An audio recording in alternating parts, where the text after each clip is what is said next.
Okay, so we are going to cover time and space complexity today, and this is a very important topic for the interviews and for understanding your solution, okay, and optimizing your solution. So we will start with a very basic thing.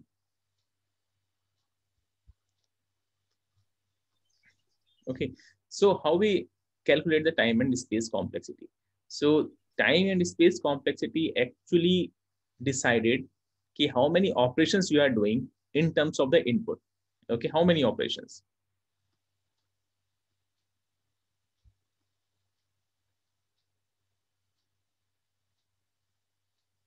Operations with respect to input.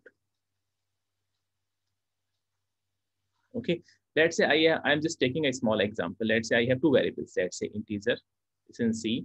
Let's say X and Y, and I'm doing the operation. Let's say Z. Okay, X equal to Y equal to, this is 10, and let's say Z is equal to X plus Y. Okay, so what the mathematical operations I'm doing here? What is the mathematical? This is the only mathematical operation. Okay, so when I am doing a unit mathematical operation, so it is called the order of one because this is unit operation. Okay, so this is unit operation. So I consider this time as only taken time as one unit time. So it is taking 1 unit time.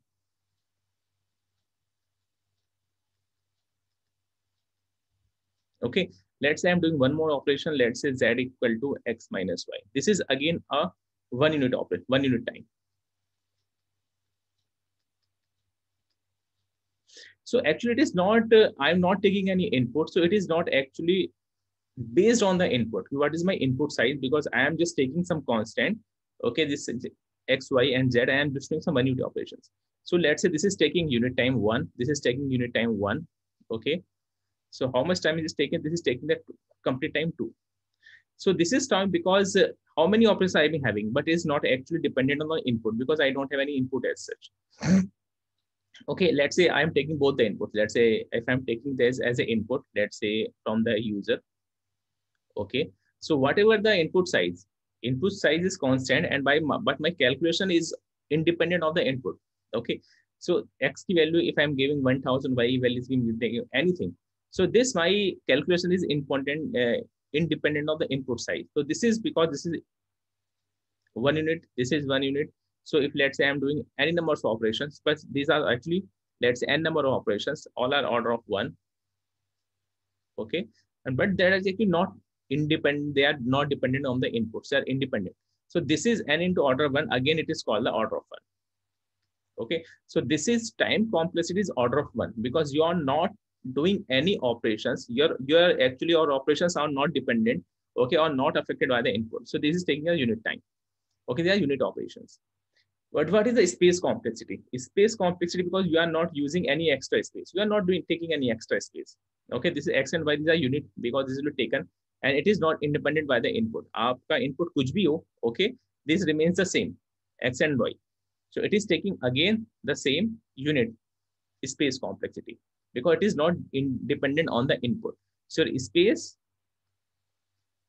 and time complexity both are order of one. Okay, let's say I take the second example. I take a for loop. Okay, let's say I is equal to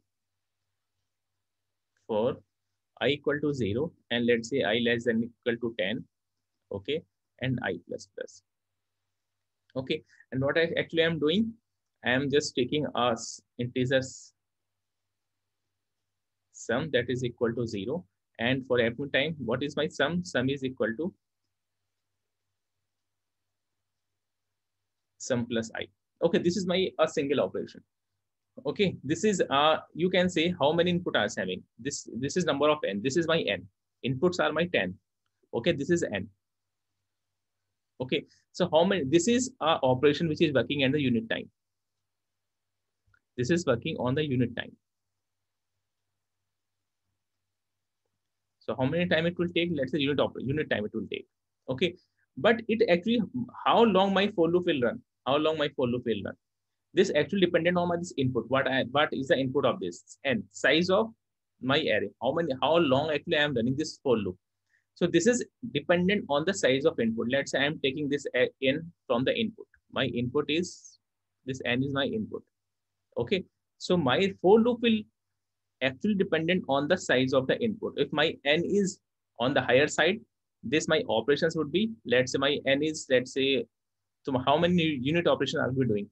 I will be doing n into total number of how many unit operations? One. But actually it is dependent on the size of n. This is 1 n into n. So it is actually dependent on the size of n, because if n is the higher side, I will be doing the higher operations. If I am doing less, it will less. So it will be order of n, because my total number of operations are actually dependent on the size, and this is size is n. So my time complexity will remain the order of n. Okay, let's say if n is equal to 5, so I will be doing only 5 operations. If n is, let's say, 1 million, okay, so I will be doing the 1 million operations here. Okay, so my total size is actually, my total number of operations are dependent on input. Okay, that's why this for loop will be taken the order of n time when this is n. Okay, let's see the second one. This is my first, this is second, or let's say I'm taking two for loops. For I equal to 0, I less than n, and let's say I plus plus, and again I am taking for j equal to 0, let's say j less than n, and j plus plus. Okay, and what actually I'm doing, I'm just doing the same thing, sum equal to sum plus I plus j. Okay, here what is happening, इसकी complexity मुझे पता है, what is the complexity of the inner loop? This is order of n, because it is dependent on the size of n. If n is higher, so operations will be higher. So it is complexity is the order of n. For again, this is how much for this one? I am doing the order of n operations. Okay, n operations for each I. Okay, for I, if I equal to 0, I am doing the n operations. If I equal to 1, I am doing the n operations. If I equal to, let's say, n, then I am doing the n operations. Okay, n minus 1, sorry. So this is actually n into n into n, okay, into n. So order of n, so n operations, here you can say n operation n into, so n into n into n, so it is almost n square. So what is my time complexity? Order of n square. So my time complexity is the order of n square, because I am taking the two loops, and everyone is dependent on the size of input. Okay, so inner loop is giving me the complexity of order of n, and for each and every outer loop, the time complexity order of n. So order of n into n, it is scaled order of n, or you can say n. So it is order of n square. Okay, and what would be the time complexity for the second one? What would be the time space complexity? Time complexity is order of n. What would be the space complexity? Am I using any extra space for the input? And extra space, what I'm using will be dependent on the n. Actually, I'm not using any extra space. This is the only extra space that variable is taking. Okay, and actually it is independent of the size of n, because it always remains a unit space it is taking. Okay, whatever the value of n, it is only sum, because I'm using only one extra variable, that is sum. So it is independent of the output. So space complexity would be order of 1. Here in the same, I'm taking only one extra memory, that is sum, it is unit. Okay, and it is independent of n. So how many space I am taking, how many extra space? Not. It is independent of the n, and it is unit 1. So what is my space complexity? Space complexity would be order of 1. And what is time complexity? Time complexity is order of n square. Okay, if I'm taking 3 loops, let's say if I'm taking 3 loops, okay, and 3 loops are working same, for I equal to 0 and I less than n and I plus plus, and one another for 0, another for k. Okay, and again k equal to 0, k is less than n, and k plus plus. So we have 3 nested loops, 2 nested loops, and one is the outer loop. So what will be the time complexity for this? What would be the time complexity for this one? कितना होगा time complexity?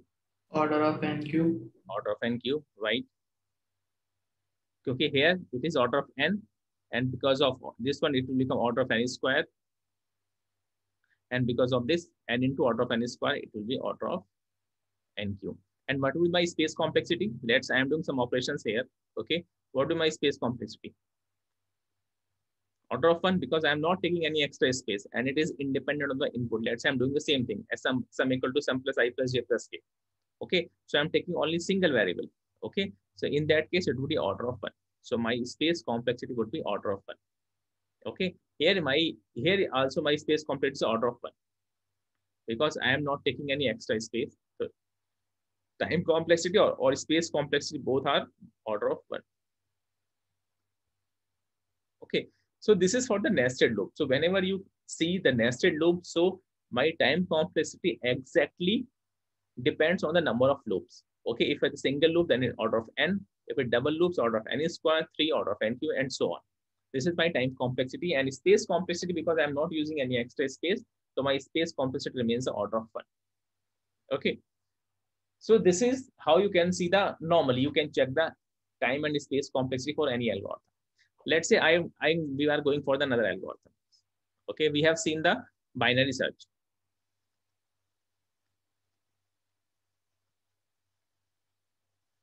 Okay, तो binary search में कैसे काम करती है? How does it work? You have a sorted array, जो हमने लास्ट टाइम किया था. We did the same exercise last time.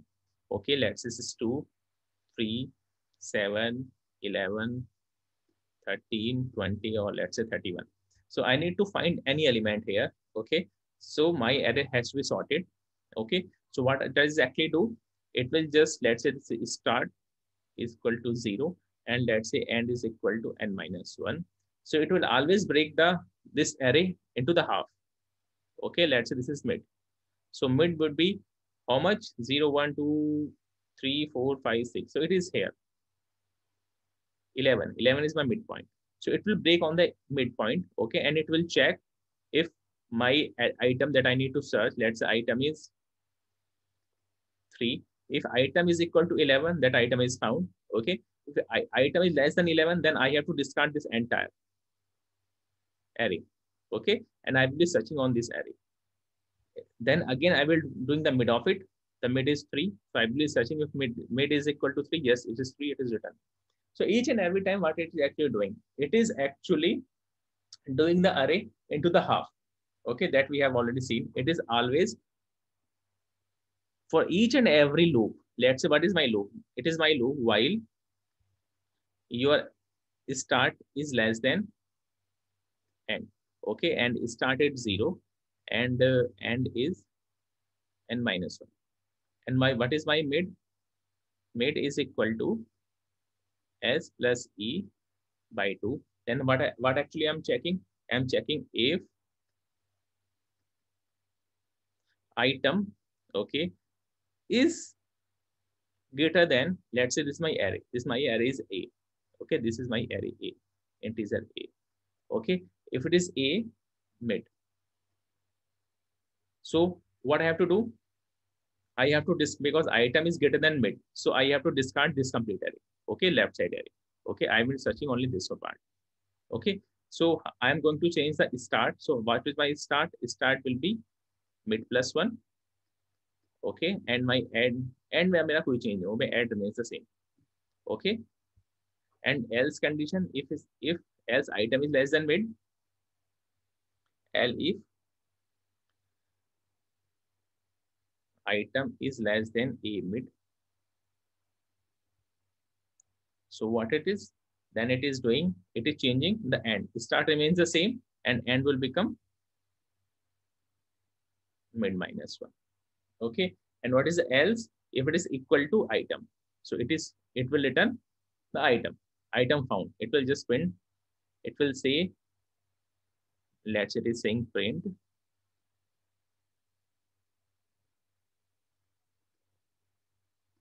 item found, and it will break the loop. Okay, so this is my binary search. This is how it works. So you can say always it is actually for each and every iteration. For each and every iteration, what is actually it is doing? For each and every iteration, it is just discarding the half of the array. So next time it will be working on the half array. Okay, so if I'm taking, let's say this is my entire array. This is my entire array. Okay, what is my entire array? This is my entire array. It's 2, 3, 7, 11, 13, 20, and this is 31. So after first iteration, this is my first iteration. Okay, after first iteration, what is going to happen? It is going to divide this only two parts. It's 2, 3, and 7. Okay, and this is 13, 20, and 31, or let's say this is my 11. Okay, so let's say if I am trying to find the element 3, let's say 2. So what is going to happen? It is going to discard this complete array, this complete one. So it is not going to work on this. Okay, again, this is going to divide this array in the second one, second loop, second iteration. What is going to do on the half? Let's say it is the one portion is 2. Okay, one portion is 7. Okay, and mid element is your 3. Okay, so again, what it is doing? It will compare 3 is less than 2. Okay, so what it is going to discard? Which item? It is going to discard these two items. These two items, these two items will be discarded at all. Okay, so it is working on 2. Again, it will, in the third iteration, it will check it is equal to 2, so it will return 2 is found. So every time what it is actually doing, it is actually reducing the size into the half. Okay, every time it is reducing the size to the half. Let's say starting, how much element I am doing? 3 and 3, 6, 7 elements I am having. Okay, in the next iteration I am having 3 elements. In the next iteration I am having the 1 element. Okay, so here each and every time I am reducing the array size. Okay, and let's say if it is total number of 7, so how many each and every time you can say I will be pointing at that point where this is only a single element. Okay, it will be finished when I will be having a single element. In the worst case, let's say worst case is 2 and worst case is 31. So it will end when there is only single element. Okay, so how many labels I am having? This is, let's say this is first label, this is second label, and this is third label. So how many labels I will be having? If I'm having 7 elements, so how many labels? So always your labels are actually dependent of log 2 and 7. Okay, so you always it will come around 3 point something. So you will be having 3 you will be having 3 labels, 1, 2, and 3. Okay, if it is total 8 elements, then your total labels will be 3. Log 2 8 is 3. If it is, let's say 9 elements, it would be 3. If it is 10 elements, then it would be 9 elements. If it is, let's say, having the 10 elements, then again it would be 3. If it is, let's say, having 16 elements, then your would is 4. So it entirely depends how number of elements I'm doing. So total number of the, you can say, labels are dependent on the number of inputs. Okay, on an edge, each and every label, what I'm doing for each and every level, actually what I'm doing, I am doing the unit operation for each and every level. On the first one, I'm just checking this one. Let's say this is unit time. Okay, this is order of 1. This is order of 1. Okay, this is order of 1 because I'm comparing order of 1. This is again order of 1. Okay, and this is order of 1. So at any of the time where only one if condition would be true. Okay, so at any of time I will be running only 2 operations, this or this or this or this or this or this. Okay, so anytime I'll be doing 2 unit operations, 2 into order of 1. Okay, but how many? The thing is that each and every time for each and every this one I am doing a unit operations. Okay, that is order of 1. Order of 1 operations, only order of 1 operations. And how many labels I am having? I am having labels log 2 n, and each one having how many operations of order of 1. So my time complexity would be log n. Because my time complexity actually entirely depends how many labels actually I'm having. So my levels, okay, my levels would be log 2 n. Okay, and for each and every level I am doing the unit operations. So total number of unit operations order of 1 into log 2n, it will be my time complexity would be log n. So this is understood why binary search time complexity is order of n, because at every time I am doing split into 2. Okay, so half, half, half. So जो total में depth होगी, so my total depth would be log n. Okay, and each and every depth I am doing the unit operations, so log 2n into 1, it is log n. So it is clear, or there is any confusion in this? So it is good. Okay, so what would the, अब आप मुझे बताओगे what would the space complexity of this? This is my time complexity. What would my space complexity?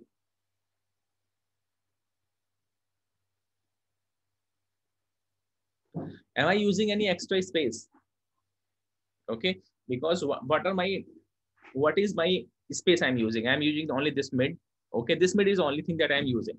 It is independent on the size of n. Okay, whatever the size of n, I'm not using any extra space. Okay, n is 1 or 2 or 3 or 5 or 1 million, mid remains the same. It is only unit extra space I'm using.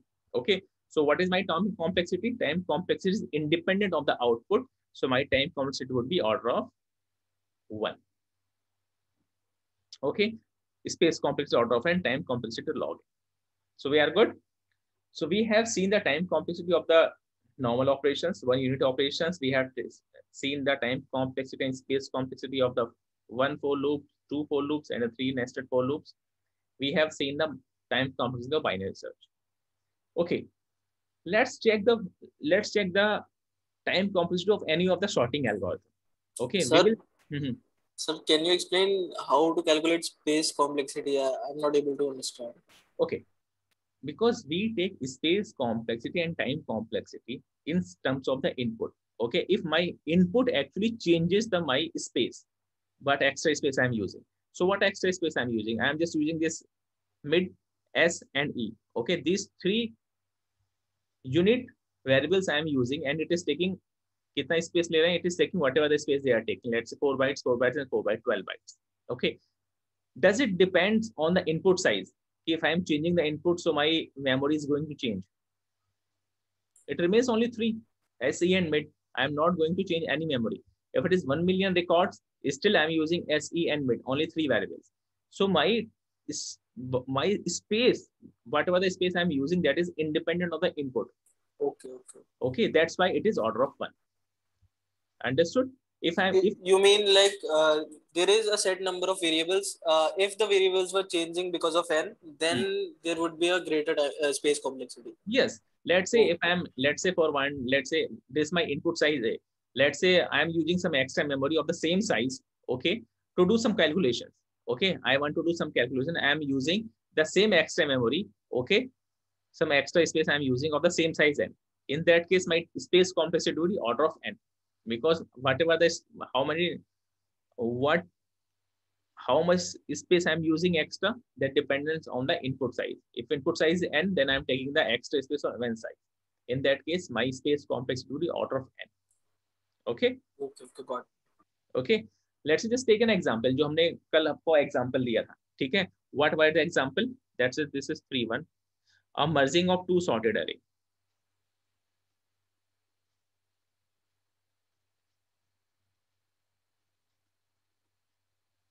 Merging of 2 sorted array. This is one array A. Okay, let's say of size n. Okay, second is let's say size of m.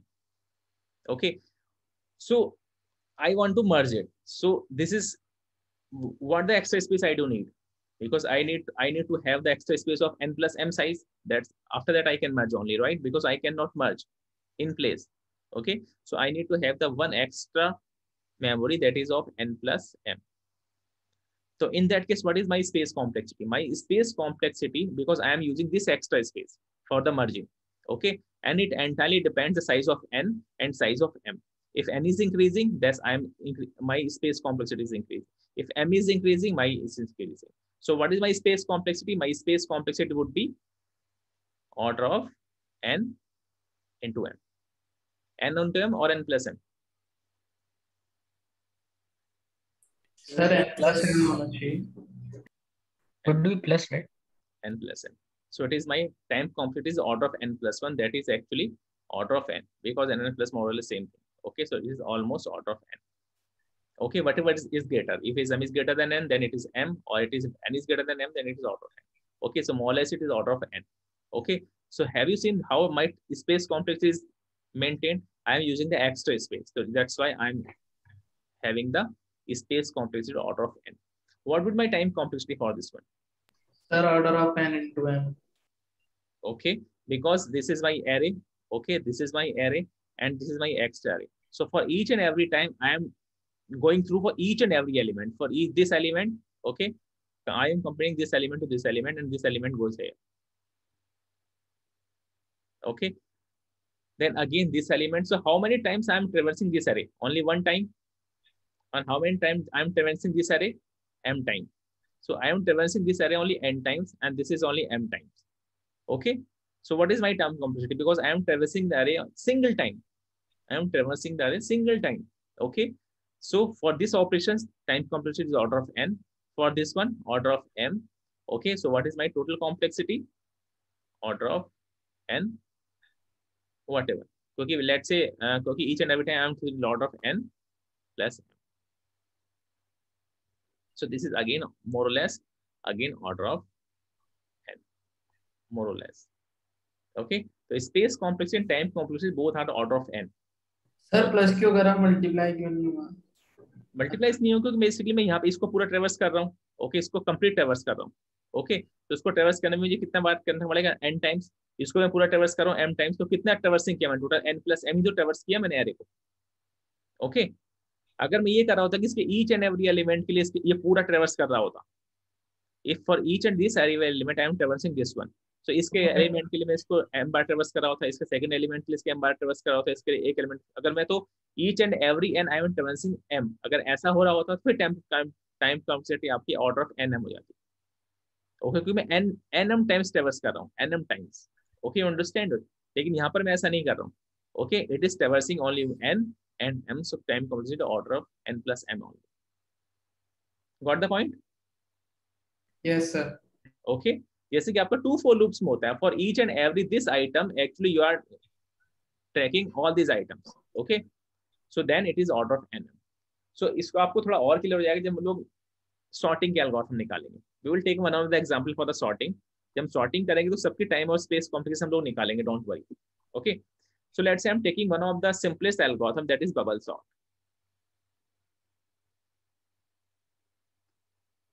So bubble sort कैसे काम करती है? Bubble sort क्या करती है? आपका जो भी array है, okay, I am having this array and let's say this is 7, this is 5, this is 3, then this is 8, and this is 2, this is 20, this is 5, and let's say this is 9. So इसको sort करने के लिए bubble sort क्या करती है? Bubble sort क्या करेगी? इस सबसे पहले इस एलिमेंट पे काम करेगी. ओके, इस एलिमेंट को सेकंड एलिमेंट से कंपेयर करेगी. Okay, so which one is greater element. Okay, ये क्या कर देगी इसको, अगर ये एलिमेंट इस एलिमेंट से बड़ा है, अब 7 इज ग्रेटर देन 5, इन दोनों को स्वैप कर देगी. So it would be 5, it would be 7.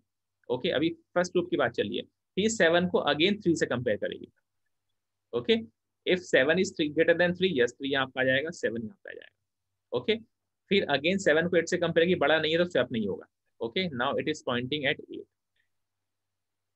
Okay, अभी क्या करेगी, 8 को फिर से 2 से कंपेयर करेगी. Okay, it is comparing. Okay, 8 is 2 से बड़ा तो आपका 2 यहाँ पे आ जाएगा, 8 आपका यहाँ पे आ जाएगा. 8 को 20 से कंपेयर करेगी, नो चेंजेस. फिर 20 को 5 से कंपेयर करेगी, यस आपका 5 यहाँ पे आ जाएगा, 20 यहाँ पे. 20 को 9 से कंपेयर करेगी, 9 यहाँ पे आ जाएगा, आपका 20 यहाँ पे आ जाएगा.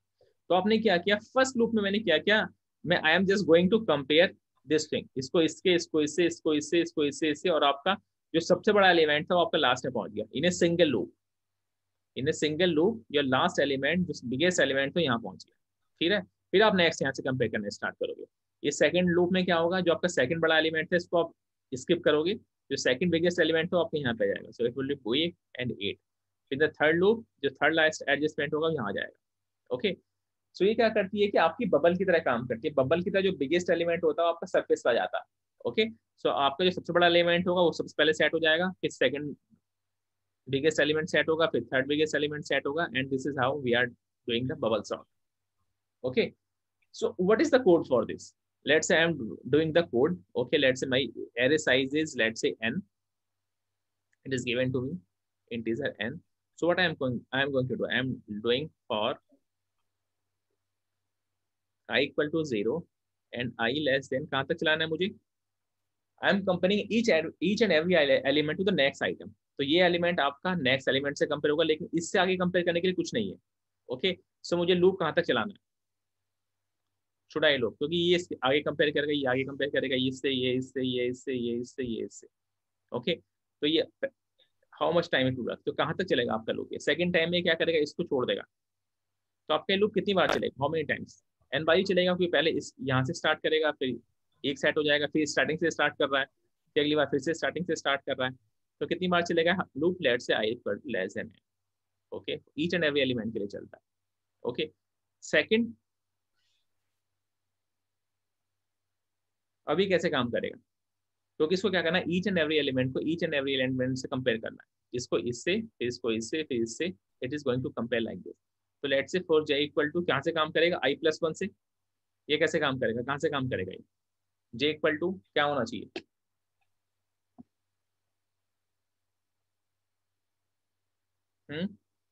From 0, right? 0 to n-1. 0 to कहाँ से काम करेगा, ये कहाँ से काम करेगा मेरा, it should work from j, it is going From to work. starting. 0 को 0 से करेंगे हम, j इक्वल टू 1 से कर सकते हैं, क्योंकि हर बारी क्या कर रहा है, j को j+1 से कंपेयर कर रहा है। हर बार हम क्या करेंगे, j को j+1 से कंपेयर करते हो जाएंगे, each and every element it is compare. Okay, और for how many times, I am doing for n times. Okay, And n times, तो j मेरा कहाँ से स्टार्ट होगा अगेन, लेट से हम इसको 0, हम इसको लेट से कहाँ से स्टार्ट कराते हैं, कहाँ से स्टार्ट होगा, लेट से अगर 7 है तो 7 कहाँ से स्टार्ट होगा, कंपेरिजन 5 से कंपेरिजन होगा, फिर 5 से कंपेरिजन होगा, थर्ड से कंपेरिजन होगा। तो एक्चुअली आपका i+j इक्वल टू 1 से भी हम लेंगे तो काम चल सकता है। लेट से आपका खुद से कंपेयर करता है स्टार्टिंग में, लेट से हम ये मान लेते हैं। फिर सर कहाँ तक चल, i+1 नहीं i+1 तो नहीं होगा, क्योंकि हर बार अगर आपका i हम यहाँ से लेंगे सेकंड टाइम, ये एलिमेंट, ये तो सेकंड एलिमेंट की बात आएगी, तो हम कैसे करेंगे, फिर एलिमेंट आपका वही चलना चाहिए, राइट। चलेगा तो सर 0 से ही, right? Because the biggest element is on the right side. So जो भी element रहेगा वो starting से ही रहेगा, right? स्टार्टिंग से रहेगा, राइट। तो सेकंड लूप मेरा कहाँ तक चलेगा, ये j मेरा कहाँ तक चलना चाहिए, लेस देन i। नहीं, पहली बार ये क्या हुआ, पहली बार में ये कहाँ तक करेगा, लेकिन फर्स्ट एलिमेंट की बात करते हैं। फर्स्ट एलिमेंट इसने क्या किया, इसने क्या किया, पहले कोड लिख लेते हैं। तो अल्टा में ये क्या करता है कि it is going to check, let's say if, let's say a, फिर आपको कोड समझ में आएगा, if aj is greater than aj+1। Okay, so ये क्या करता है, it is going to swap it, swap aj and aj+1। Okay, अगर है तो स्वैप करेगा, नहीं तो नहीं स्वैप करेगा। ये सिंपल सा कोड है। ओके, तो उस केस में i इक्वल टू मैंने 0 लिया, मैं इस एलिमेंट की बात कर रहा हूँ, इस यहाँ से स्टार्ट करता हूँ, ठीक है, क्योंकि n बार मुझे लूप चलाना है। ओके, सो पहली बार जब चलाऊंगा तो कहाँ से शुरू करेगा, j से शुरू करेगा, j को किससे कंपेयर करेगा, j+1 से, फिर j+2 से, फिर j+3 से, और लास्ट में जाकर आपका लास्ट ये एलिमेंट सेट हो जाएगा। सर n-2 तक चलेगा। कहाँ तक चलेगा, क्योंकि हर बार फिर आगे ये इस बार ये एलिमेंट सेट हो गया, मुझे लास्ट तक मुझे जाना ही नहीं है, मुझे उसके आगे j को इससे कंपेयर नहीं करना है। Okay, I am not comparing this one, n-i। n-i। Okay, n-i होगा, n-i-1 होगा, you just check it. Okay, क्योंकि हर बार क्या होगा कि लेट्स से n-i मैंने लिया, तो n-i फर्स्ट एलिमेंट के लिए कितना चलेगा, ये n-0। Okay, n-0 and what else, this is let's say, so it would come less than n। Okay, तो आपका ये n-1 तक चलेगा, यानी इससे कंपेरिजन, इसका कंपेरिजन, और इसका लास्ट का इससे comparison, that is perfectly fine. तो n-i तक चलेगा and j++। Okay, so how it is working, मुझे लूप कितनी बार चलाना है, क्योंकि मुझे हर बार फर्स्ट एलिमेंट ये सेट होगा फर्स्ट लूप में, सेकंड में ये सेट होगा, थर्ड में ये सेट होगा, फोर्थ में ये सेट होगा, टोटल मुझे लूप कितनी बार चलाना है, n times, that is perfect. तो मेरा लूप चल गया फर्स्ट n टाइम्स, क्योंकि मुझे n एलिमेंट सेट करने हैं। ओके, तो this is coming from here, और सेकंड बार आपका एलिमेंट सेट कर रहा है, this is setting, actually setting the elements. Okay, so it is setting the element. So आपका एलिमेंट किस तरीके सेट कर रहा है, ये आपका क्या करेगा, पहले j इक्वल टू 0 को j को 7 को 5 से कंपेयर करेगा, स्वैप करेगा, ठीक है। फिर आपका क्या हो जाएगा, j++ हो जाएगा, फिर जो आपका यहाँ पे वैल्यू आई थी आपका अब 5 आ गई, फिर 5 को 7 से कंपेयर करेगा, फिर स्वैप करेगा, होता तो स्वैप करता चला जाएगा, अदरवाइज j को इंक्रीज कर देगा। So ultimately it is going to set 20. Okay, तो आपका 20 सेट हो गया. नेक्स्ट टाइम फिर i इक्वल टू 1 से स्टार्ट करेगा एंड सेकंड एलिमेंट में सेट करना है. Okay okay, so it again j से j प्लस करेगा, लेकिन कहां तक चलेगा आपको, यहाँ तक चलेगा, सिर्फ इस 20 को छोड़ देगा क्योंकि it is already set. Okay, this is already set to me. तो n माइनस आई तक चलेगा, तो इसलिए करके क्या करेगा, लूप आपका n टाइम्स चलेगा और सारे के सारे एलिमेंट्स क्या करेगा, आपके सेट कर देगा. So this is my bubble sort. Okay, bubble sort is working like this way. Okay, अब इसकी मुझे बताओ कि इसकी आपके हिसाब से टाइम कॉम्प्लेक्सिटी क्या होनी चाहिए. n स्क्वायर होना चाहिए. n स्क्वायर कैसे n स्क्वायर होगी बताओ. सर नेस्टेड लूप्स है ना, तो जैसे उसमें भी नेस्टेड लूप्स में मल्टीप्लाई हो जाते थे, तो इसमें भी n इंटू n माइनस आया होगा, तो ऑब्वियस n स्क्वायर ही आ रहा है उसका. ओके, क्योंकि for each and every element I am running this one. So अगर मैं कैसे करूंगा, लेट्स से अगर मैं फर्स्ट एलिमेंट चला रहा हूं तो कितनी बार कंपैरिजन होगा first time. i equal to 0 के लिए कितने कंपैरिजन होंगे मेरे, मतलब ये इनर लूप मेरा कितनी बार चलेगा, n बार. ठीक है, i इक्वल टू 0 के लिए. और i इक्वल टू 1 के लिए कितना चलेगा मेरा, n माइनस 1. n minus 1. वो भी n factorial. i equal to 2 के लिए कितना चलेगा, n माइनस 2. ओके, तो i इक्वल टू जब मैं लास्ट लूंगा तो मेरे 1 एक बार चलेगा सिर्फ. ओके, तो टोटल नंबर ऑफ मेरा कितना ऑपरेशंस हो गए, हाउ मेनी ऑपरेशन, n, क्योंकि मेरे यूनिट ऑपरेशंस या यूनिट ऑपरेशंस, तो n plus n minus 1 plus से लेके टोटल 1, इतने ये मैं यूनिट ऑपरेशंस कर रहा हूँ.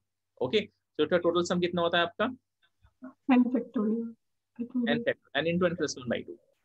या n into n plus 1 by 2. Okay, यही होता है ना, और n minus 1 by 2 होता है.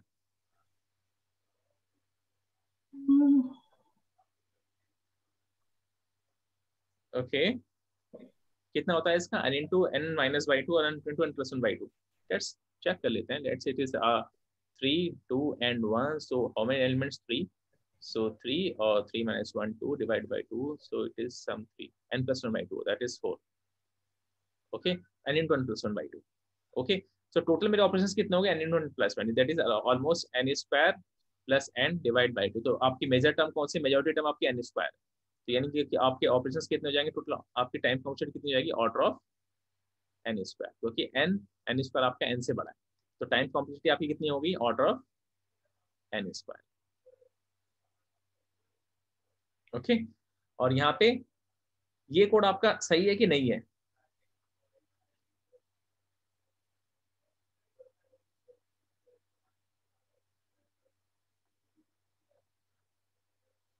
ओके, ये कितनी बार चलेगा आपका फर्स्ट लूप आपका, क्योंकि आप क्या करते हो, इसको इससे का आपका ये लूप कितनी बार चलेगा, how many times to work, कितने बार चलना चाहिए इसको, क्योंकि आपका लास्ट एलिमेंट तो आपका ऑलरेडी सेट हो जाएगा, this element is already set. क्योंकि जब एक ही एलिमेंट बचेगा तो ऑलरेडी सेट हो जाएगा, तो मुझे सिर्फ कितनी बार चलाना है इसको, n minus 1 बार चलाना है.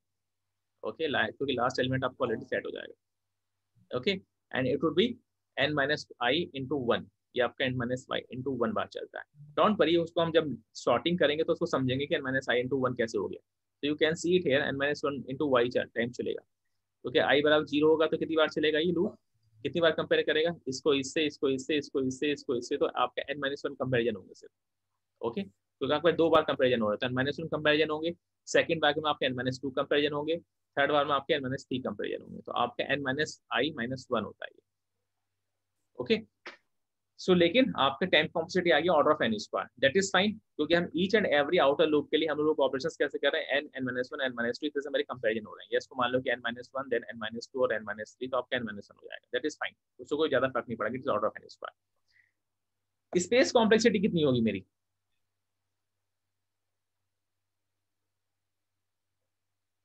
what would my space complexity,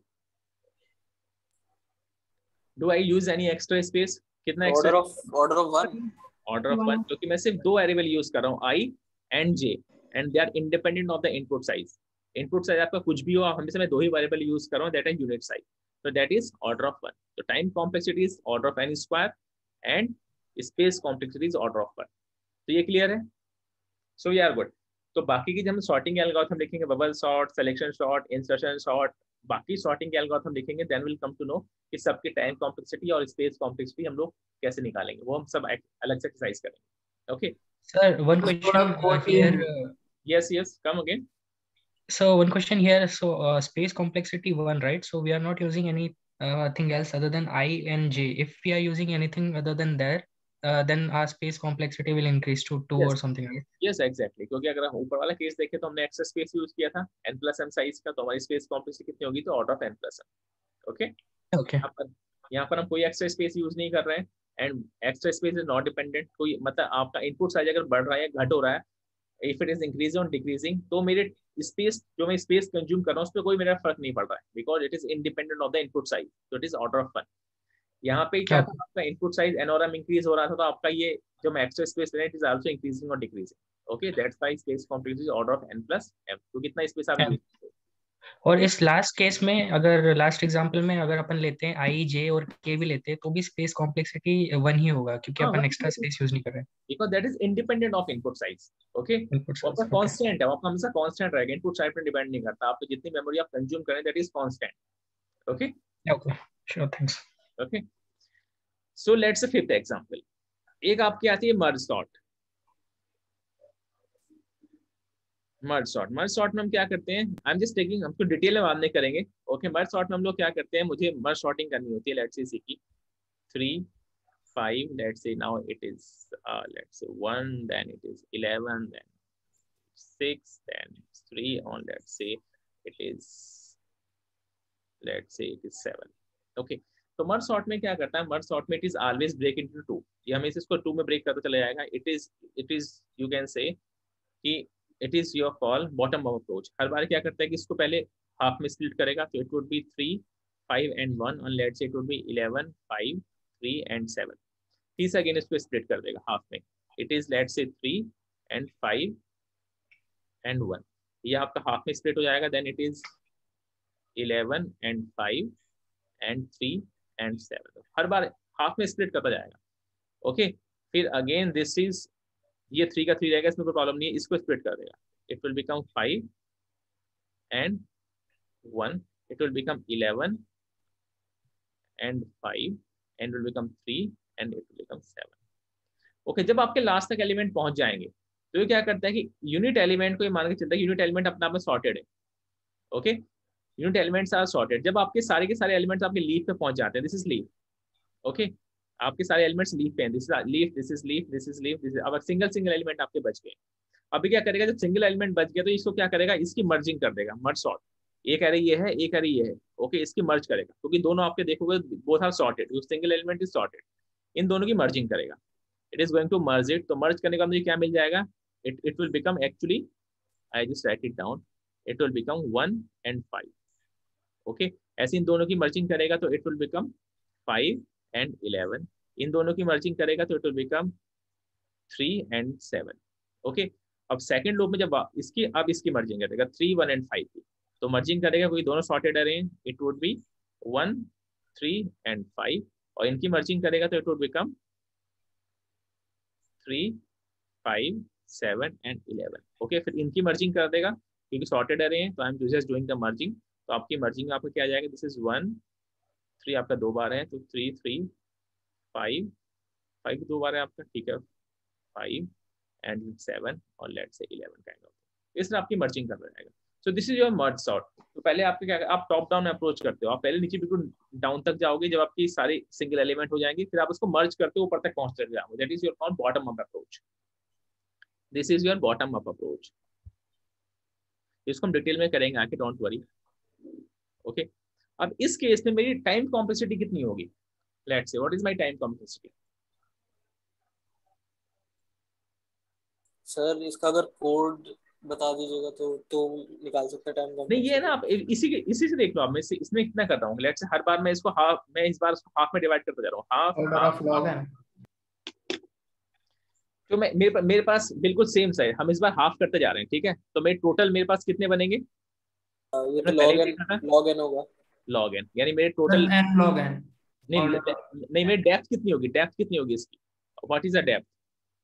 depth हमने पहले भी देखी थी, अगर हाफ हाफ में डिवाइड करते हैं तो आपकी डेप्थ हो जाती है log 2n, राइट। तो log n plus log n, नहीं log n, अगर मेरे n नंबर्स हैं तो टोटल जो मेरे जो लेवल बनते हैं, दिस इज 1 2 and 3 and 4, में लेवल बनते हैं मेरे log 2n, log n जो हमने इसमें देखा था, remember it. Here binary search में कितने बन रहे थे मेरे टोटल log n, मैं उसको हाफ में डिवाइड कर रहा हूँ तो मेरे लेवल कितने बनते हैं log n। ओके, तो log n में टोटल लेवल्स बनेंगे और ईच एंड एवरी लेवल पे मैं कितना काम कर रहा हूँ, what actually I am doing in each and every level. Each and every level पे मैं क्या कर रहा हूँ कि मर्ज कर रहा हूँ, I am doing the merging.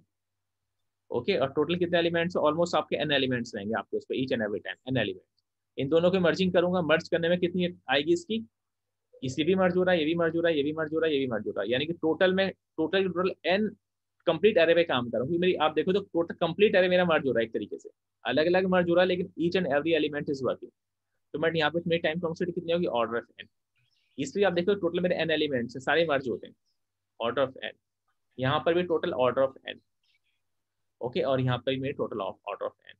Okay, तो मेरा ईच एंड एवरी लेवल में कितना काम कर रहा हूँ, ऑर्डर ऑफ n मर्जिंग में। तो order of n into total मेरे लेवल कितने हैं, log n। Okay, log 2n।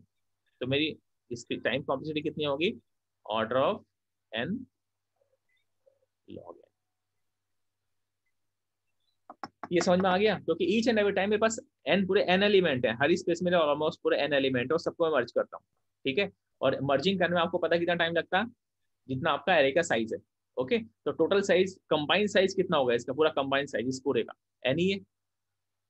Combined size देखो इस पूरे एरे का कंबाइंड साइज आपका एरे है, क्योंकि सारे एलिमेंट्स हैं almost.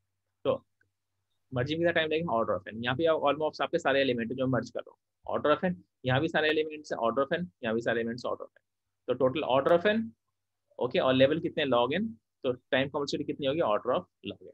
It is clear sir वैसे ओके सर, बट वैसे total time n log n plus log n हो रहा है अगर टोटल टाइम देखें।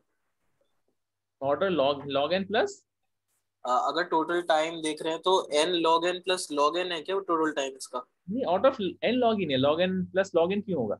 नहीं, n log n तो इसलिए क्योंकि n log n I guess significant digit है, बट अगर टोटल टाइम देख रहे हो तो n log n plus log n है क्या टोटल टाइम इसका नहीं, एग्जीक्यूशन का? Order of n log n ही है, क्योंकि ओके सर। देखो सिंपल है ना, क्योंकि टोटल मेरे ईच एंड एवरी उस पर मुझे ऑर्डर ऑफ n लग रहा है टाइम, और लेवल कितने, ऑर्डर ऑफ log n। तो order of log n into this one, तो order of n log n same, plus okay log n कहाँ से आ जाएगा, तो order of n log n हो गया। ओके, सर एक बार बाइनरी सर्च का मतलब सर ऊपर कर दीजिए। बाइनरी सर्च में हमने क्या किया था, हमने हर बार each and every time we are doing the half. Okay, so अगर मेरे पास टोटल 10 एलिमेंट्स हैं, लेट्स से एक एग्जांपल लेते हैं, मेरे पास टोटल लेट्स से इसी पे ले लेते हैं, मेरे पास let's say total elements 1 2 3 4 5 6 1 2 3 4 5 6 7 elements मेरे पास हैं। ओके, तो 7 एलिमेंट्स में जो मेरे जो लेवल बनते हैं वो बनेंगे log 2 7। चलो 8 मान लो, तो कितने लेवल बनेंगे मेरे, equal to log 2 to the power 4, यानी कि मेरे कितने बनेंगे, 4 लेवल्स बनेंगे। ओके, तो 8 एलिमेंट्स मेरे 4 लेवल बनेंगे, 1 2 3 4 लेवल्स बन गए मेरे। ठीक है, तो ये फॉर्मूला मेरे वहां से आया, log 2n कितने लेवल्स मेरे बनेंगे। आप अगर 8 एलिमेंट्स रखे भी देखोगे तो आपको यही दिखाई देगा आपको। उसका ऑर्डर ऑफ 1 से क्यों मल्टीप्लाई हुआ था उसमें? आउट ऑफ 1 से मल्टीप्लाई इसलिए किया था कि मेरा ईच एंड एवरी टाइम यहाँ पर मैं यूनिट ऑपरेशन कर रहा हूँ। अगर आप देखो तो इसको मैं छोड़ दे रहा हूँ, मैं ये पूरा मेरा खत्म हो गया, इस पर तो काम ही नहीं कर रहा हूँ। और इस पर मैं क्या काम कर रहा हूँ, इसको मैं एरे को ट्रेवर्स नहीं कर रहा हूँ, I am not traversing this array. मैं सिर्फ क्या कर रहा हूँ, मिड निकाल रहा हूँ। मैं ई और एस को चेंज कर रहा हूँ सिर्फ, तो यूनिट ऑपरेशन है। I am not doing the traversing और merging anything. Okay, I am just changing the S and E. मैं मिड निकालता हूँ, एस और एस को चेंज करता हूँ, ई को चेंज करता हूँ। तो हर बार आपके सिर्फ 2 ऑपरेशन हो गए, मिड निकालूंगा और हर बार मैं ई या एस को चेंज करूंगा, तो सिर्फ 2 ऑपरेशन होंगे, यूनिट ऑपरेशन। ओके, तो order of 1 into total number of labels, तो order of 1 into log n, तो log n ऑफ x हो गया। Okay sir. Okay, got the point. और यहाँ पे क्या फर्क है कि आपके लेवल तो आपके log n है, लेकिन मर्जिंग में आपको ऑर्डर ऑफ n टाइम लग रहा है। ओके, वहां पे आप मर्जिंग नहीं कर रहे थे, वहां पे आप आपकी यूनिट आपका टाइम काम था। यहाँ पे यूनिट काम नहीं कर रहे हो आप, यहाँ पे आप काम कितना काम कर रहे हो, ऑर्डर ऑफ n, क्योंकि मर्जिंग आपकी ऑर्डर ऑफ n में होती है। तो order of n into log n, तो आपकी टाइम कॉम्प्लेक्सिटी होगी order of n log n। It is clear sir one question, like अभी ये जो एग्जांपल है अरे का, इसमें मल्टीपल एलिमेंट्स है, 8 एलिमेंट्स समथिंग। अभी अगर एक अरे हुई जिसमें 2 एलिमेंट्स है, तो फॉर्मूला क्या होगा, log to the base 2। Power तो आपका सिर्फ एक ही बनेगा। अगर 2 ही एलिमेंट हैं, जैसे 2 एलिमेंट में कितने लेवल आ गए आपके, 1 और 2, तो एक बार ये 1 हो जाएगा, एक बार 2 हो जाएगा, एक दोनों बार मर्ज करेगा तो एक लेवल हो जाएगा, ऊपर तो मर्जिंग हो ही गई आपकी, तो एक लेवल आएगा सिर्फ। Okay, okay single okay level. Okay, so we are good. Okay. अब इसकी स्पेस कॉम्प्लेक्सिटी कितनी होगी? सर वो तो वेरिएबल्स पे डिपेंड करता है कितने यूज हो रहे हैं। Am I using any extra space here? क्योंकि मैं तो मर्जिंग सॉर्ट में कोई एक्स्ट्रा स्पेस में यूज कर रहा हूँ कि I am using any extra array और समथिंग? नो, मैं तो क्योंकि मेरा जो ये सॉर्टिंग हो रही है मेरी इन प्लेस हो रही है, इन प्लेस सॉर्टिंग है, ये उसी एरे के अंदर मैं सॉर्टिंग कर रहा हूँ, I am not using any extra space. ठीक है, तो टाइम स्पेस कॉम्प्लेक्सिटी कितनी हो जाएगी? Order of 1। I am not using an extra space here. ऊपर आप देखोगे तो यहाँ पे मर्जिंग में एक्स्ट्रा स्पेस यूज कर रहा था n+m, यहाँ पे आई am not using an extra space, मैं उसी में चेंज कर लेता हूँ, I am using in the same. अगर मैं इन प्लेस कर रहा हूँ तो ओके, अगर मैं एक्स्ट्रा स्पेस यूज कर रहा हूँ तो एक्स्ट्रा स्पेस फिर आपकी कितनी हो जाएगी? Order of n। अगर मैं ऑर्डर एक्स्ट्रा स्पेस यूज नहीं करता हूँ तो order of 1। If I am, अगर मैं मर्जिंग के लिए एक्स्ट्रा स्पेस यूज करता हूँ तो it is order of n। तो जनरली इन प्लेस होती है, I am not generally, I don't use the extra space, वो उसी के अंदर इसको क्या करता है? मर्ज कर देता है, तो it becomes the order of n। अब स्पेस कॉम्प्लेक्सिटी कितनी है? Order of 1 only. सर इसकी बेस्ट टाइम कॉम्प्लेक्सिटी क्या होगी? बेस्ट टाइम कॉम्प्लेक्सिटी क्या होगी? बेस्ट टाइम कॉम्प्लेक्सिटी मतलब आपकी हर बार आपको इसको डिवाइड तो आपको करना ही करना है, okay, you don't have anything. तो इसकी बेस, इसकी वर्स्ट कॉम्प्लेक्सिटी और इसकी एवरेज कॉम्प्लेक्सिटी, बेस्ट कॉम्प्लेक्सिटी आपकी ऑलमोस्ट आपकी सेम रहेगी, क्योंकि आपको स्प्लिट तो आपको करना ही करना है। आपका बेस्ट केस क्या हो सकता है? बेस्ट केस आपका ये हो गया जैसे कि आपका ऑलरेडी सॉर्टेड है हो रही 1 2 3 4 5 6, तो इससे मेरे एल्गोरिथम फर्क पड़ेगा? कोई फर्क नहीं पड़ेगा, क्योंकि डिवाइड तो तब भी करेगा, इसको डिवाइड करेगा और मर्ज करेगा, भले आपके ऑलरेडी सॉर्टेड है, इट डजंट मैटर, वो तो डिवाइड करेगा और नीचे से ऊपर आते हुए आपकी सॉर्टिंग करता हो जाएगा, मर्जिंग करता हुआ। ठीक सर है, जैसे मैं 2 एलिमेंट्स के लिए चला हूँ 1 2 के लिए, फिर तो मतलब डेप्थ तो एक बार ही हाँ मतलब। डेप्थ एक बार हुई, इसलिए तो मेरी time complexity order of n log है ना, यानी जितना n का साइज होगा उतना ही टाइम लगेगा। n आपका 2 है तो कम टाइम लगेगा, n ज्यादा है तो ज्यादा टाइम लगेगा, इसलिए order of n log n है।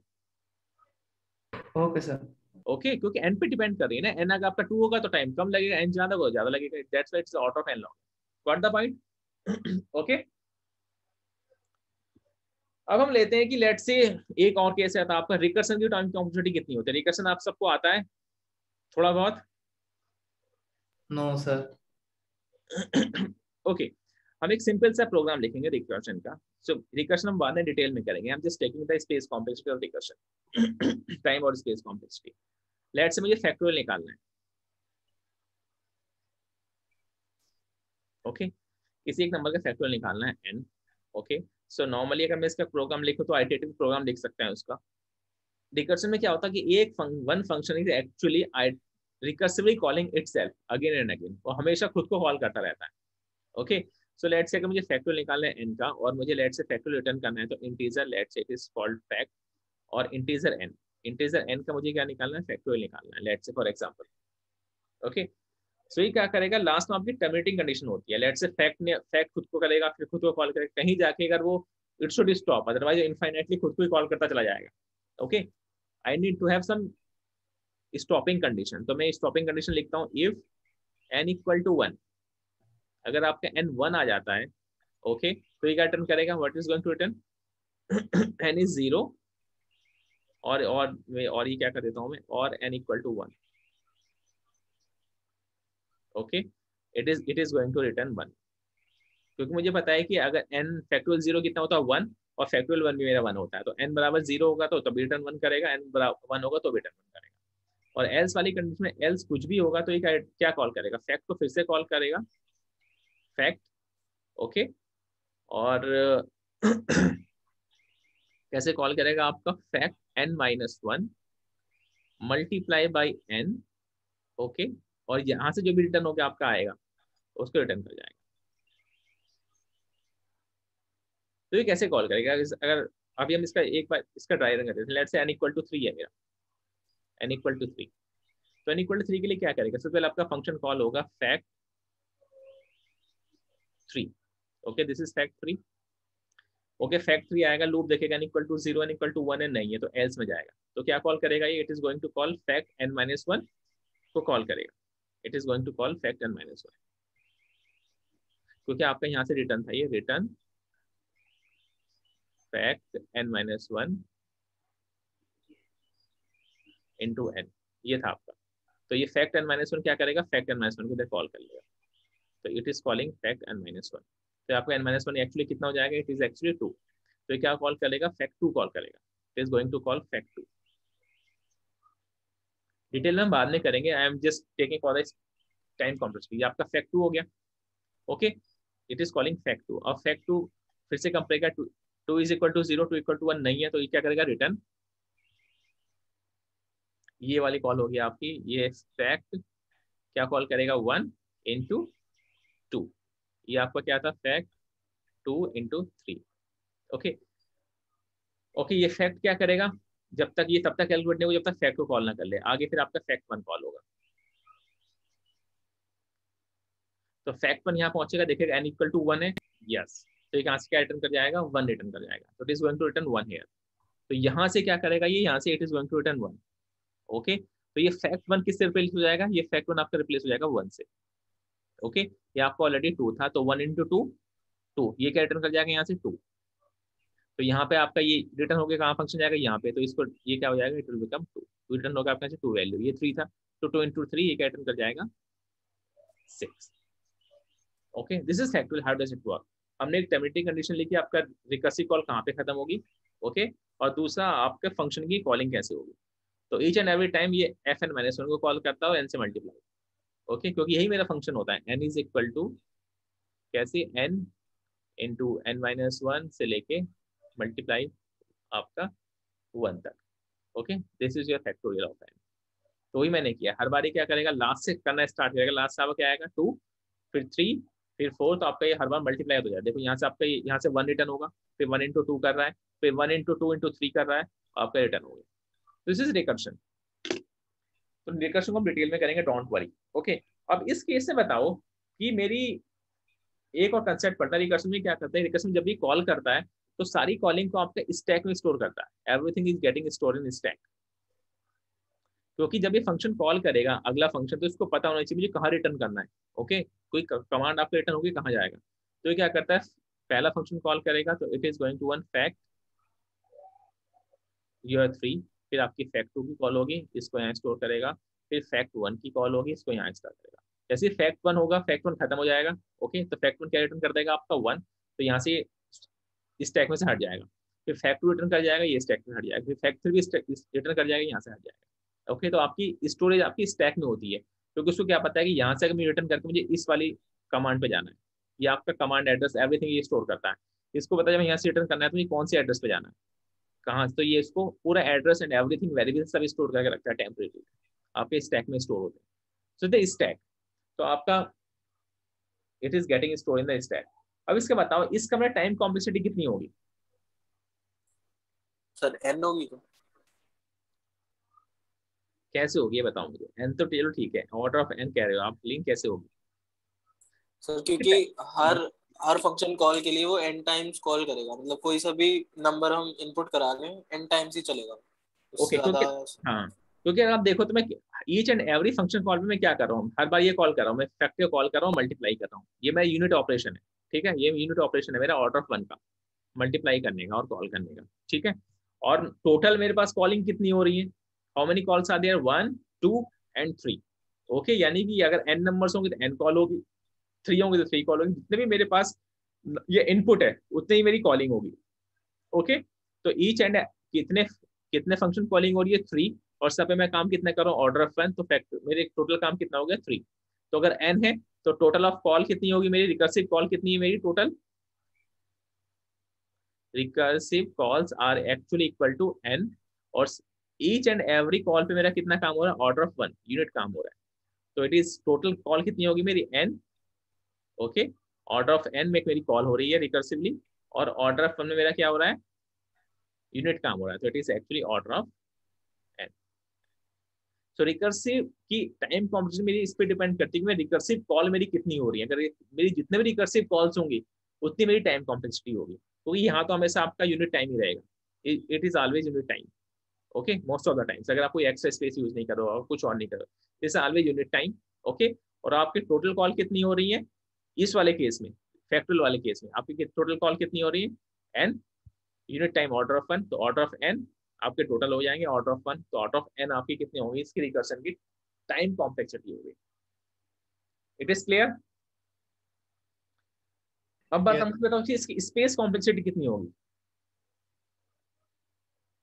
सो वो भी n ही होनी चाहिए क्योंकि स्टैक में n number of memory use कर रहा है। यस एग्जैक्टली, जितने आपकी फंक्शंस कॉल होंगी और each and every function call is getting stored in the stack, तो जितने फंक्शंस कॉल होंगे उतने ही आप मेमोरी कंज्यूम करते जाओगे। अगर आपके n कॉल्स हो रही है तो n बार ये क्या करेगा, स्टैक को कंज्यूम करेगा। ओके, तो आपकी स्पेस कॉम्प्लेक्सिटी अभी कितनी होगी, ऑर्डर ऑफ n। तो ये आपके n पे डिपेंड करती है, n ज्यादा होगा तो ज्यादा बार आपकी फंक्शन कॉलिंग होगी। ओके, ज्यादा बार आप इस पे स्पेस को आप यूज करोगे, कम होगा तो कम स्पेस यूज करोगे, तो order of n।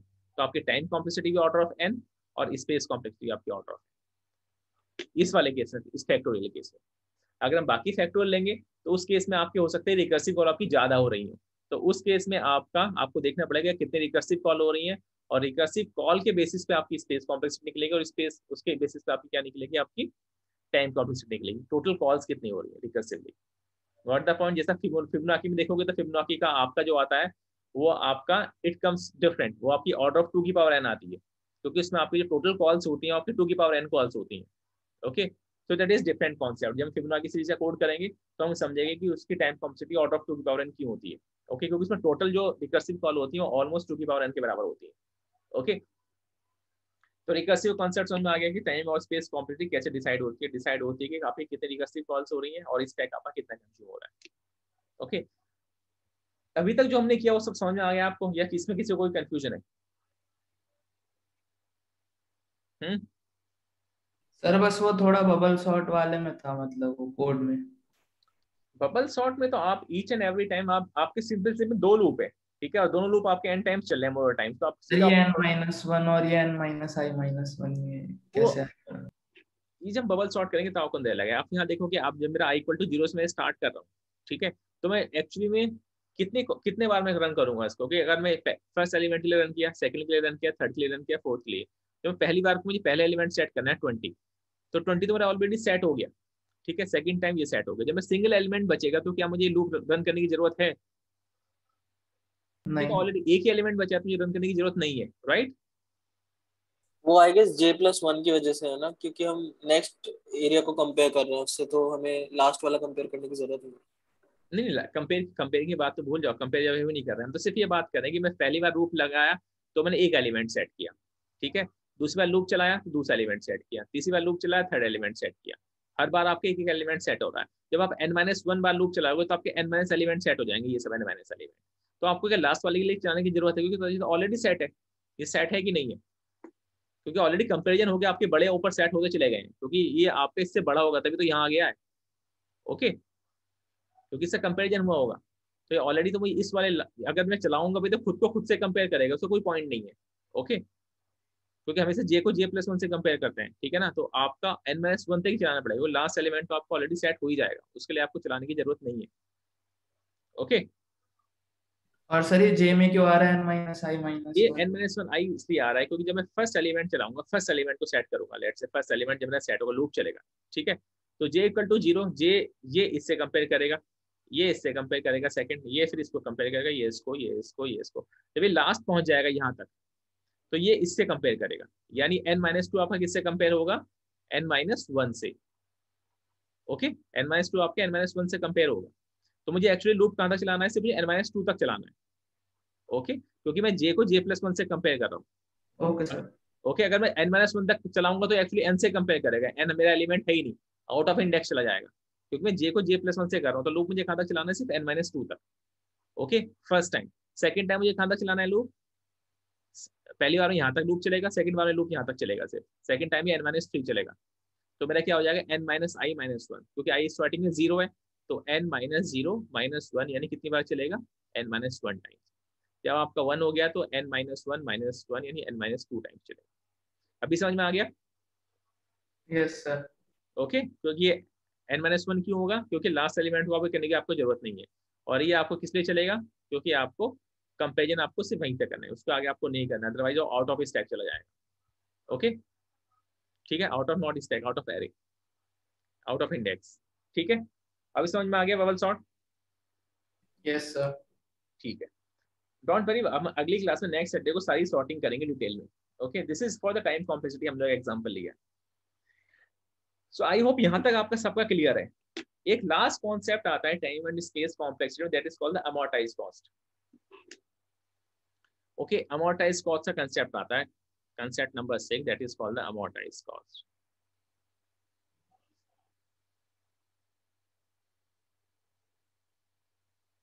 Okay, just take a 2 minutes break.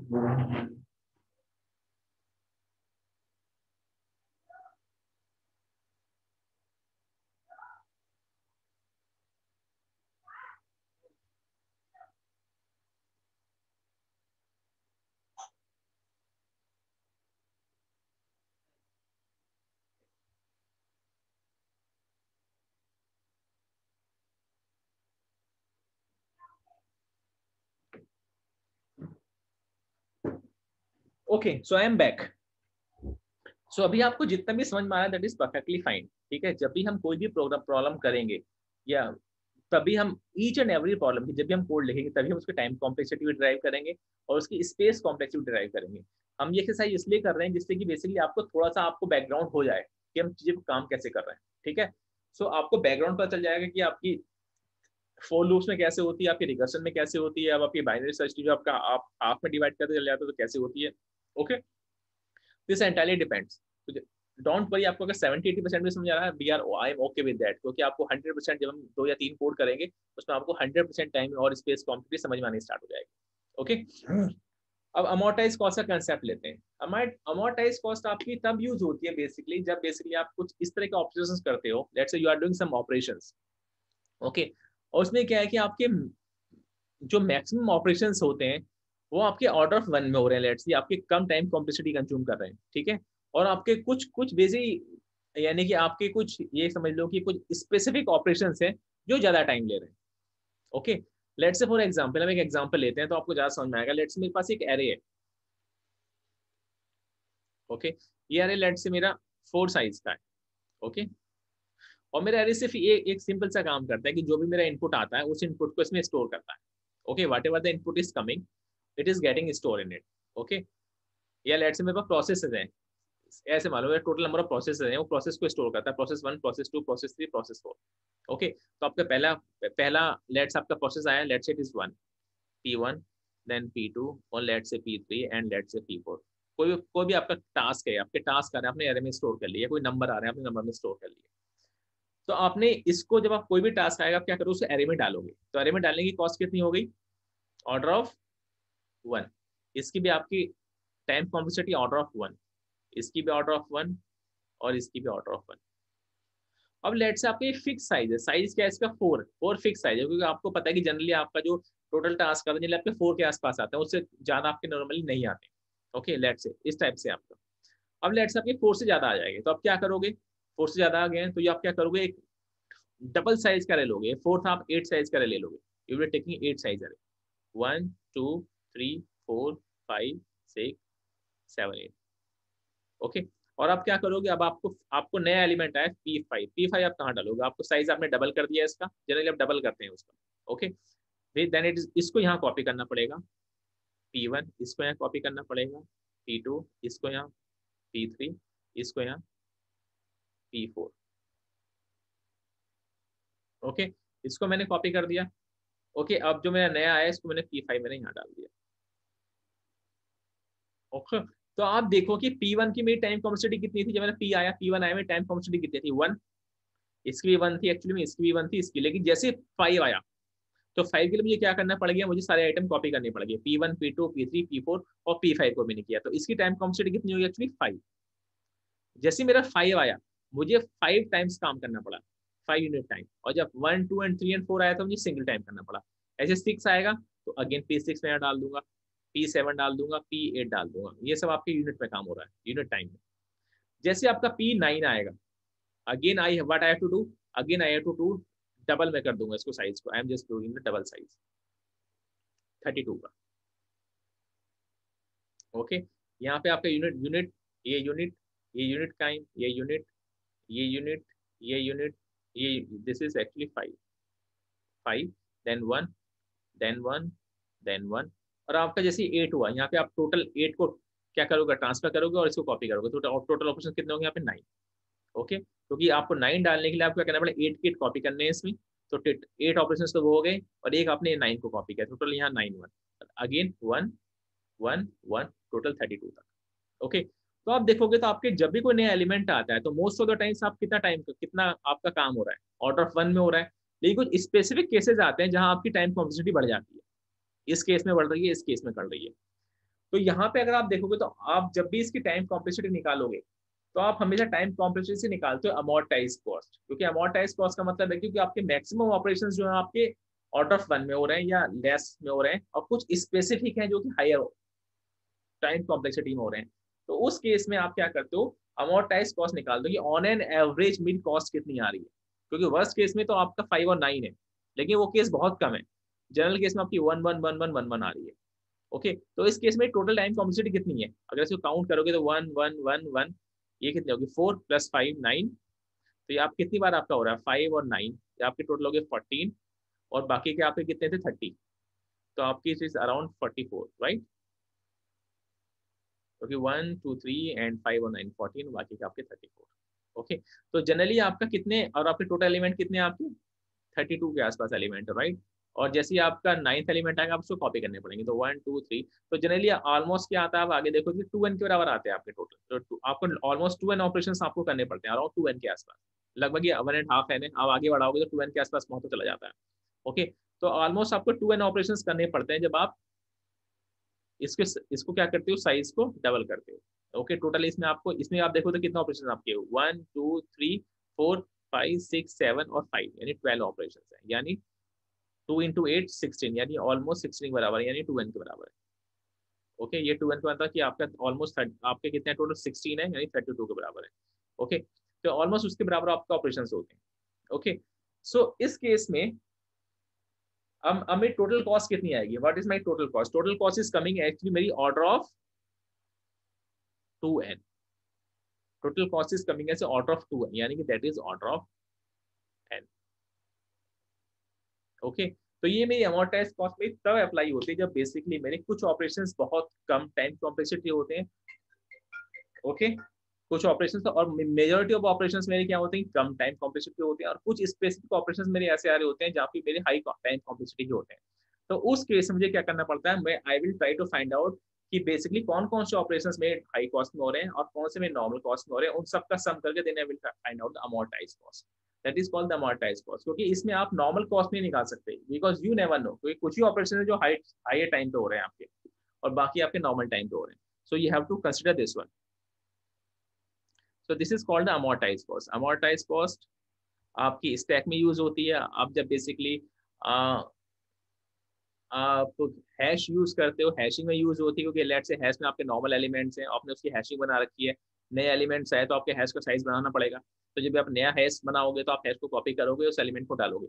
तो जब भी आपका एक्चुअली आपका साइज बढ़ता है कहीं पे, जैसे कि हैशिंग है या स्टैक है या क्यू है, जब भी आपको इस तरह का टाइम चीजें करनी पड़ती हैं, आपको साइज आपका हमेशा आपका घटता बढ़ता रहता है। ओके, वहां पे आपकी अमोर्टाइज कॉस्ट निकालते हैं। Okay, you will going for the amortize cost. Okay, जैसे हैशिंग होगी, स्टैक हो गया, क्यू हो गया, आप जाके स्क्रीन पढ़ोगे वो हो गया। Okay, when your size is actually not fixed, you are keep on increasing the size as the time arises, तो उस केस में आपकी ये कॉस्ट निकलती है, आपकी अमोर्टाइज कॉस्ट होती है। ये कॉन्सेप्ट समझ में आ गया अमोर्टाइज कॉस्ट का, या इसमें कोई कंफ्यूजन है?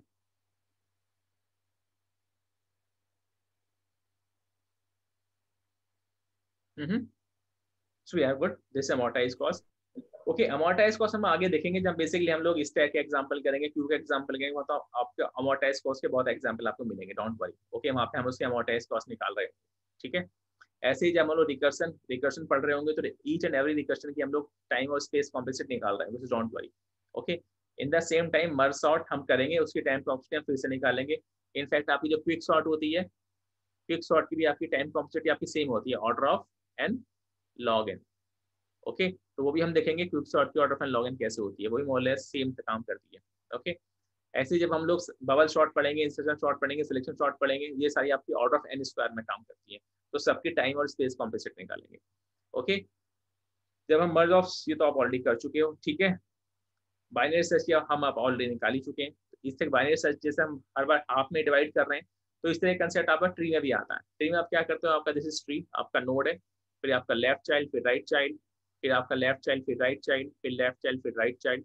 तो जब भी हम ट्री पे काम करेंगे तो ट्री पे हम देखेंगे कि आपकी टाइम और स्पेस कॉम्प्लेक्सिटी कैसे निकलती है, क्योंकि यहाँ पे पूरी इस पर डिपेंड करती है कि टोटल आपके लेवल कितने बन रहे हैं और ईच लेवल पे आपका काम कितना हो रहा है। ओके, तो यहाँ पे भी आप उस पर डिपेंड करता है, ये भी आपका मोरलेस उस तरीके से कि हर बार आपके जो ब्रांच है 2 ब्रांच में डिवाइड हो रही है। ओके, तो टोटल जो यहाँ पे आपकी डेप्थ बनती है, यहाँ भी लॉग एन बनती है।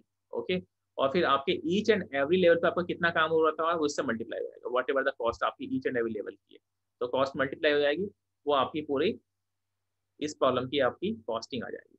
तो इस तरह की प्रॉब्लम्स आप जो हम इस तरह से कर रहे थे, बाइनरी सर्च ट्री या आपकी बाइनरी ट्री का हम देख रहे थे, या फिर हम लोग देख रहे थे ये बाइनरी सर्च और आपकी मर्ज सॉर्ट, तो इस तरह के आपको सारे के सारे एग्जाम्पल आपको ट्री में मिलेंगे। तो ट्री में आपको this all this kind of algorithms, जहाँ पे हम लोग आपकी टाइम और स्पेस कॉम्प्लेक्सिटी निकाल रहे होंगे, just like binary search and the merge sort. Okay, don't worry, वो सारे कॉन्सेप्ट्स आपके रिवाइज होंगे। ओके, तो आज जो हमने किया इसमें किसी को कोई कंफ्यूजन है तो बताओ, whatever you have done today, any of the confusion? If you have able to understand 70 to 80%, I'm okay with that, because it is going to complete in next 1 or 2 classes. Okay, don't worry.